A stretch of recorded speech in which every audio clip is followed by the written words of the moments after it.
like, and share. But have we ever stopped to ask if everything we see online is actually true? This is where media literacy comes in. Media literacy is the ability to access, analyze, evaluate, and create media responsibly. There are dimensions in media literacy. First, access. This means knowing where and how to find reliable information using different media platforms.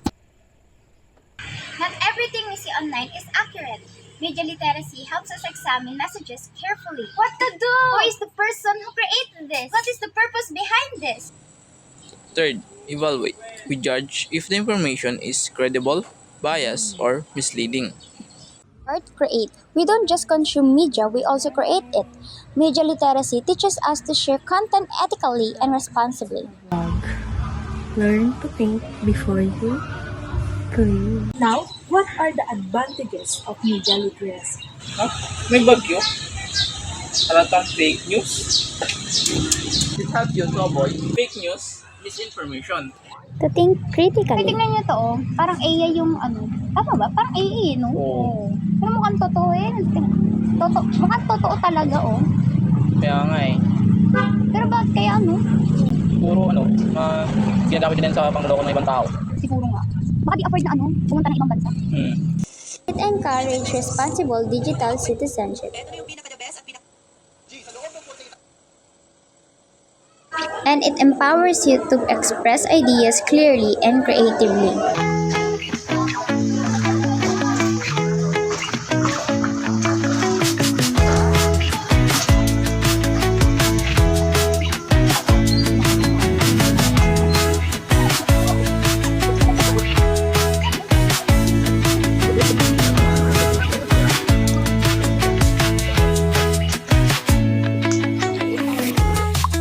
Think before you click. Analyze before you share. What do you use media for? So, I use media for my ACAD, especially searching and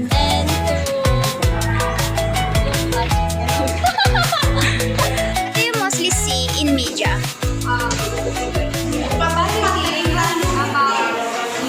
about the balloons, and all about the youth and the ministry. And the negative is about the political, about corruption, and about bullying, at about yun sa mga matatanda na kung saan sila yung parang binubuhay na sa kanila nagpupulot ng mga basura or sila na yung parang wala nang matitira na lang.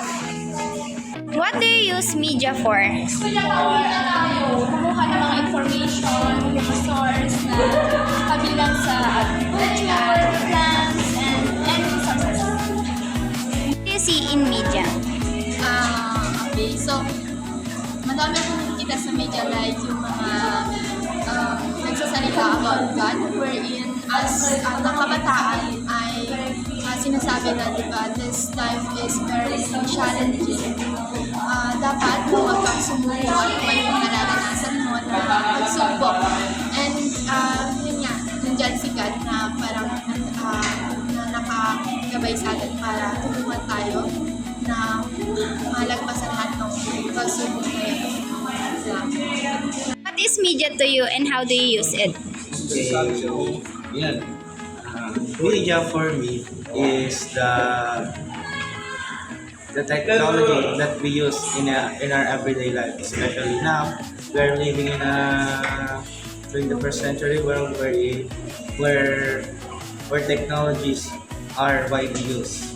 So I use media for my studies, for my leisure activities, and for my necessities and needs. Yeah, I improve myself, reach my skills and my knowledge. It adds my knowledge. Huh?